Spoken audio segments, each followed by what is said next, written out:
오늘도 함께 하시는 주님이 있어서 참 감사합니다. 나와 동행하시니 감사합니다. 오늘도 나와 함께 하시니 감사합니다. 그 믿음이 견고해지게 하여 주옵소서.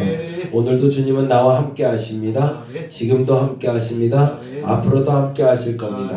그것이 가장 큰 복음임을 우리가 알게 하여 주시옵소서. 저들의 마음속에 근심과 걱정들이 내려지는 시간 되게 하시고 소망을 향해 전진하는 이들이 있습니다. 그 소망을 향한 길이 어렵고 힘들다 할지라도 지치지 말게 하여 주시고 그 목적지에 도달할 때까지 저들이 하나님을 온전히 붙들고 나아가게 하여 주시옵소서. 멈추지 말게 하소서. 멈추지 말게 하여 주시옵소서. 감사합니다. 고마우신 예수님 이름으로 기도드렸습니다. 아멘. 아멘. 오늘은 사도행전 19장 21절에 있는 말씀 같이 봅니다. 21절부터 41절까지인데요. 조금 길긴 한데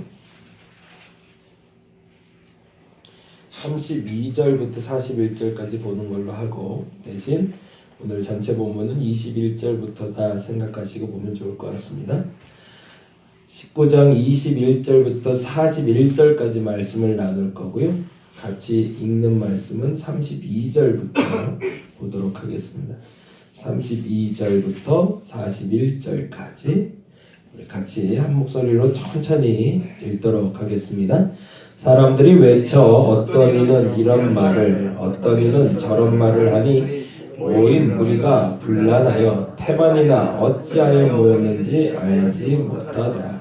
유대인들이 무리 가운데서 알렉산더를 권하여 앞으로 밀어내니 알렉산더가 손짓하며 백성에게 변명하려 하나 그들은 그가 유대인인 줄 알고 한 소리로 외쳐 이르되 크다 에베소의 사람의 아데미여 하기를 2시간이나 하더니 서기장이 무리를 진정시키고 이르되 에베소 사람들아 에베소시가 큰 아데미와 제우스에게서 내려온 우상의 신전지기가 된지를 누가 알지 못하겠느냐.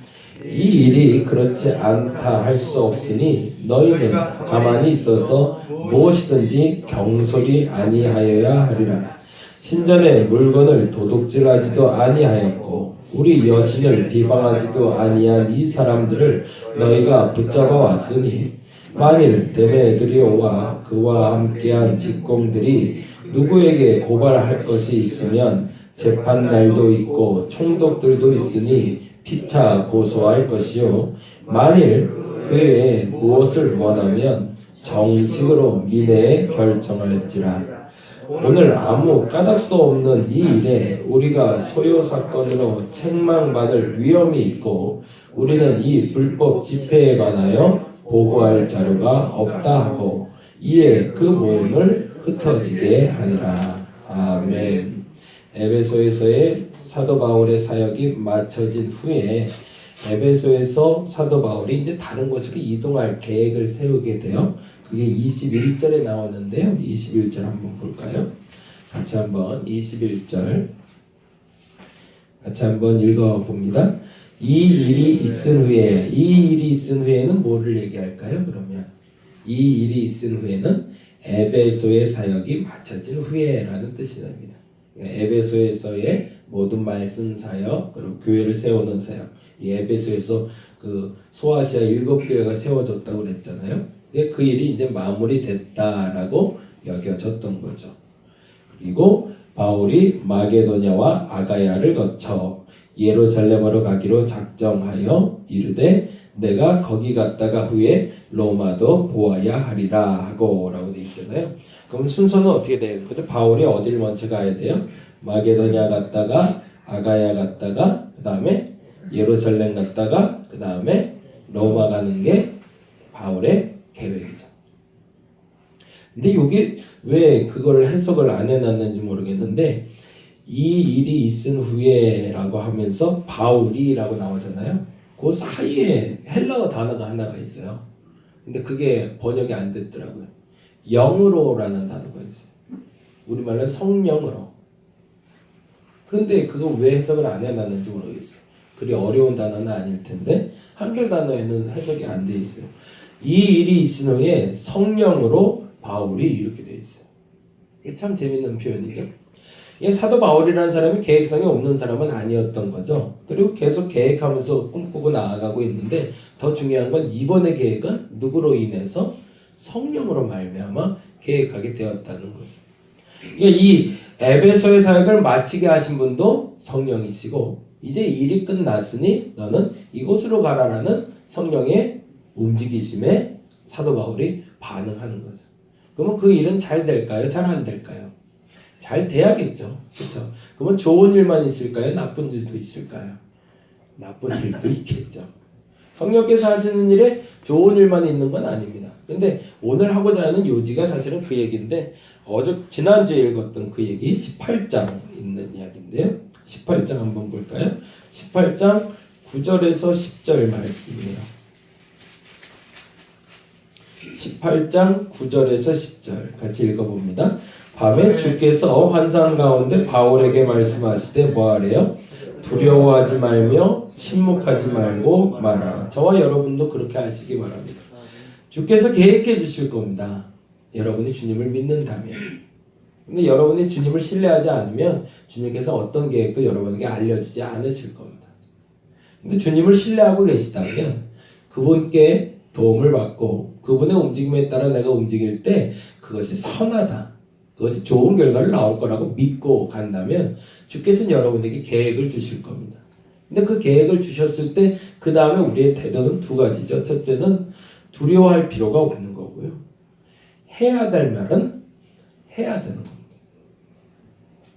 그것이 믿음이죠. 왜 해야 될 말을 하지 못할까요?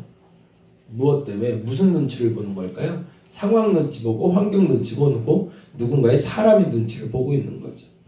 왜요? 내가 해코지 당할까 봐. 근데 성령께서는 분명 그렇게 얘기하십니다. 내가 계획했을 때는, 주께서 계획했을 때는 뭐 하라고요? 두려워하지 말래요. 그럼 뭘 두려워하지 말라는 거죠?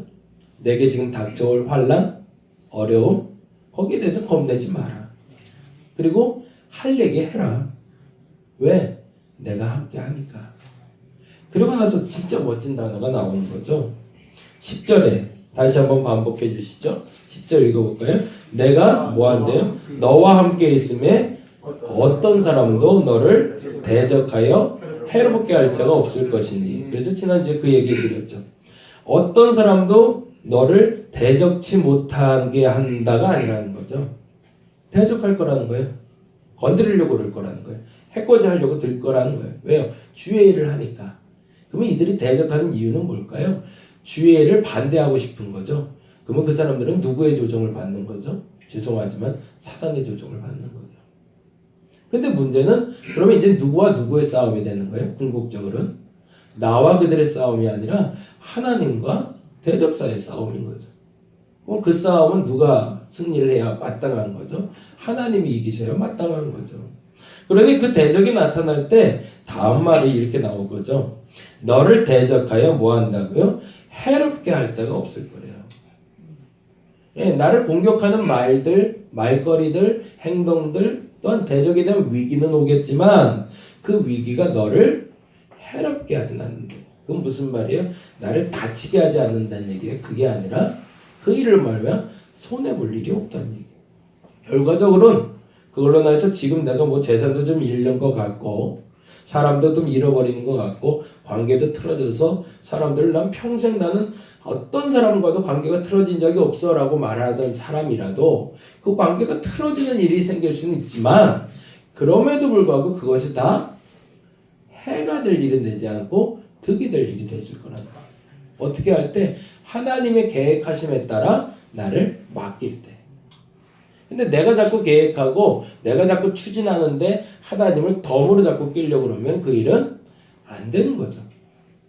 어찌됐든 원칙은 내가 두려워하지도 않고 그리고 내가 하고 싶은 말을 하고 살려고 한다면 지금 이 상황에서 두려움도 없고 싶고 그리고 해야 될 소리는 하면서 당당하게 살고 싶다면 어떻게 하라는 거죠? 주님의 계획에 나를 위탁하라는 거죠. 그러면 하나님은 어떻게 하신다?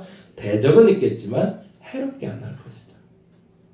그리고 나서 첫 번째 그가 경험했던 건 갈리오 총독을 통해서 보호함을 경험하게 했던 거죠. 근데 이 다음 단어가 참 재밌어요. 지난주에 말씀을 안 드렸는데 어떤 사람도 너를 대적하여 해롭게 할 자가 없을 것이니 라고 하는데 그 이유가 하나님이 함께하기 때문이지만 그 도구로 사용되는 사람들이 있더라는 거예요. 하나님이 직접적으로 간섭하는 게 아니라는 거예요.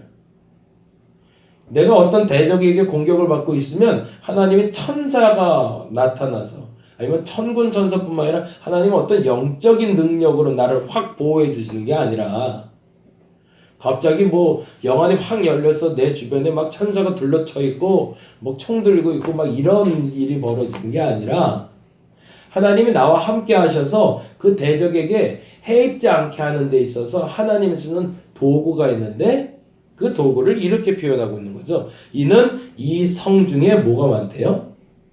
내 백성이 많대요. 그럼 누가 하나님의 뜻에 따라서 움직일 수 있는 사람들이 있다는 얘기죠. 근데 하나님의 뜻에 따라서 움직이는 사람들은 그리스도인들만 그럴까요? 아니면 그리스도인이 아닌 사람들도 그럴까요? 우리가 이 믿음에서 움직이지 말아야 되는데 하나님을 믿는 사람들만 하나님의 계획 속에 있다는 착각을 버려야 됩니다. 고넬료를 움직였던 하나님처럼 그리고 이방인의 고레스를 움직여서 이방의 식민지에 포로로 잡혀갔던 유대인들을 건져내셨던 하나님처럼 바로를 움직여서 이스라엘 백성들을 포로기에서 빠져나가게 하셨던 하나님은 믿는 사람들뿐만 아니라 믿지 않는 이들에게도 주권자임을 우리는 믿어야 됩니다. 그래서 우리가 대적을 당해도 해를 당하지 않는 거지 믿는 사람들만 보호하시고 믿는 사람들만 이끌어가는 하나님이라면 그 어떤 상황도 지배할 능력이 없는 분이신 거죠. 그럼 우리가 아는 대로 그분은 전지전능한 분이 아니십니다. 그냥 제한적으로 전지전능하신 분인 거죠. 우리 요 정도만 보호할 줄 알고 요 정도만 할 수 아는 하나님이지 우리가 아는 하나님은 그런 하나님이 아니라 세상 모든 만물뿐만 아니라 믿지 않는 자들까지도 그 마음을 움직일 수 있는 분이 하나님이라는 겁니다. 이게 우리의 믿음의 고백이 되어야 된다는 거죠. 어떤 사람들이 하나님이 나와 함께한다는 걸 믿는 사람들은 최소한 이 믿음으로 계획하고 전진할 수 있어야 된다는 겁니다. 근데 그 믿음의 전제를 가지고 오늘 본다면 지난주에 말씀드린 거에 대한 계속 반복이지만 앞으로 사도 바울에게는 대적이 있을까요? 없을까요? 끊임없이 대적이 있어요. 근데 해를 받을까요? 안 받을까요? 안 받는다는 거예요. 그 믿음이 흔들리지 않는다. 그리고서 이렇게 얘기하고 있습니다. 이제 19장으로 이제 다시 가볼게요. 19장 21절에 이렇게 돼 있었죠. 이 일이 있은 후에 하나님 계획 속에 에베소의 사역이 마쳐진 후에 영으로 성령으로 바울이 뭐 한대요? 마게도냐도 가고 싶고 아가야도 가고 싶고 예루살렘도 가야겠고 로마도 가야겠대요. 그럼 본인의 계획대로 척척척척 가게 될까요? 아니면 하나님의 계획대로 척척척척 가게 될까요? 내 계획대로는 안 가지는 거죠 또. 근데 하나님이 주신 계획이니까 어떻게 되든 마게도냐도 가게 될 거고 어떻게 되든 또 아가야도 가게 되고 어떻게든 예루살렘도 갔다가 어떻게든 결국에 로마로 가게 될 거라는 걸 본인은 확신하고 있죠. 그럼 본인은 뭐만 알고 있으면 돼요? 내 목적지가 어디라는 것 그리고 거기에 하나님이 함께 한다는 것만 알고 있으면 되죠. 그 방법은 내 마음대로 되지 않을 수도 있다. 근데 목적지는 어떻게든 가더라. 그게 믿음인 거죠. 근데 정말로 이 다음부터도 내 마음대로 되는 게 하나도 없어요. 또 가야 되는데 가는 길에 뭐 이제 앞으로 계속 보게 되지만 로마로 가다가 풍랑막 나기도 하고 그리고 로마에서 황제를 만나러 가는 게 내 마음대로 되는 게 아니라 잡혀서 끌려서 가게 되거든요. 근데 그들이 사도 바울을 괴롭히지를 못해요. 그게 오히려 득이 되는 결과로 자꾸 나타나게 되더라는 거죠. 앞서 말씀드린 대로 이제 성령의 인도하심을 받게 되니까. 근데 여기서 재미난 사람들이 나와요. 22절에 이렇게 되어 있습니다. 22절에 자기를 돕는 사람 중에서 디모데와 에라스도 두 사람을 마게도냐로 보내고 자기는 아시아에 얼마 동안 더 있으니라. 확증을 받는 거죠. 나는 에베소에서 내가 들은 말씀대로 하나님이 어떻게 움직이는지 이제 기다려보는 겁니다. 말씀을 받았으면 기다려서 움직여야 되는 거죠. 근데 이제 가야 될 때를 하나님이 언제 정해주시는지를 기다리는 거죠. 이제는 말씀을 받았으니 언제 움직이면 될까? 그러면 내 마음대로? 아니요. 하나님이 움직이시는 대로. 그러니 디모데와 에라스도는 각각의 본인이 있었던 마게도냐 아가야 지역으로 먼저 보내놓고 거긴 갈 거니까. 그리고 사도 바울은 기다리는 겁니다. 나는 언제 갈까요? 라고. 그러고 있는데 어떤 일이 벌어져요? 대적이 나타나는 데메드리오라는 한 남자가 당시에 아데미 신전에서 은장색으로 그 우상을 만들던 사람인데 사도 바울이 너무 오래 머문 게 문제가 됐던 거죠. 에베소에 너무 오래 머물러서 우상들이 없어지기 시작한 거죠. 하나님을 믿는 사람들이 많아지기 시작하니 사람들이 어떤 일이 벌어지냐면 장식품으로 샀던 우상이 굳이 필요 없는 걸 알고 안 사기 시작했던 거죠. 그러니까 장사치들이 장사를 못하게 된 거예요. 그래서 이제 핑계를 대는 겁니다. 데메드리오라는 사람이 사람들을 동요하되 너희들이 그 우상을 안 사니까 내가 망하게 생겼거든요. 근데 그거에서 내가 득을 못 본다고 말하면 사람들이 그 너 때문에 그렇게 말하는 걸 내가 못하러 동조해 주냐라고 하니 그걸 종교적인 이유로 갖다 붙이는 겁니다. 너희들이 우상을 안 사서 문제가 아니라 그 우상이 너희들 집에 가 있지 않으면 그 우상이 너희들을 보호해 주지 않을 건데 큰일 났다 너희들. 큰일 났다. 다시 아담에게로 돌아와야 된다라고 선동해서 사람들을 모아냈던 겁니다. 근데 이렇게 되면 도둑이 재발절인 사람들이 나오는 거예요. 그래서 소요가 가끔 날 필요가 있는 게 이렇게 어떤 소요나 어떤 사태가 나타나면 도둑이 재발절인다고 잘못했던 사람들이 먼저 일어나기 시작해요. 그래서 아닌 변명을 하기 시작하는데 그 사람 중에 하나가 32절, 33절이에요. 설명이 좀 긴데 죄송해요. 그래야 조금 이해가 되니까 설명을 하는 거니까. 32절, 33절 볼까요? 사람들이 외쳐 어떤 이는 이런 말을 어떤 이는 저런 말을 하니 모인 무리가 분란하여 태반이나 어떤 일이래요? 어찌하여 모였는지 알지 못하더래요. 그럼 그 소요가 정당한 소요인가요? 아니요. 자기가 왜 와 있는지 모르겠는 거예요. 도대체 내가 여기까지 왜 왔지? 근데 그 중에 도둑이 재발절인 사람이 있다고 그랬잖아요. 그게 33절인데 보겠습니다. 유대인들이 무리 가운데 알렉산더를 권하여 라고 되어 있어요. 거기 알렉산더라는 사람 동그라미 해놓죠. 이 사람이 학자들의 말엔 이 사람이다 저 사람이다 얘기가 있는데 디모데전서 1장 20절 한번 잠깐 보고 갈까요?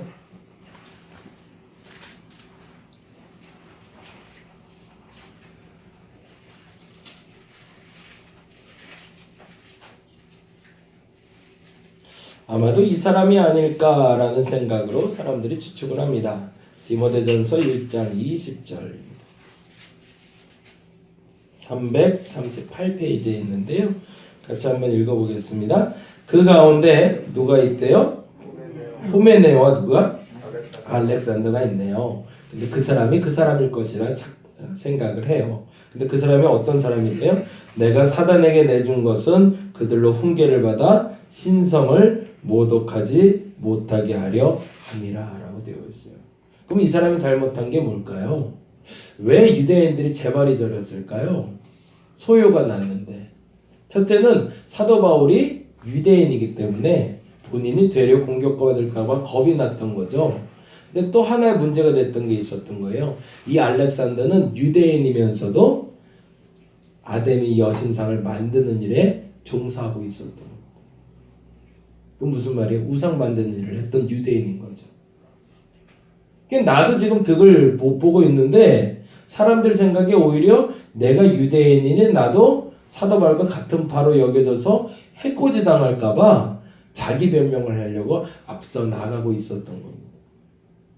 근데 이제 다시 사도행전으로 가보면 근데 재미난 일이 벌어졌어요. 33절에 유대인들이 무리 가운데서 알렉산더를 권하여 앞으로 밀어내니 알렉산더가 손짓하여 백성에게 변명하려 하나. 그러니까 아마 그 유대인들 중에 말쟁이로는 제일 말을 잘했던 사람인가 봐요. 그래서 말을 좀 하려고 하는데 어떤 일이 벌어졌어요? 그들은 그가 오히려 유대인인 줄 알고 다 한 소리로 외쳐 이르되 크다 에베소 사람의 아데미 하기를 2시간이나 했대요. 말도 못하게 막아버린 거죠.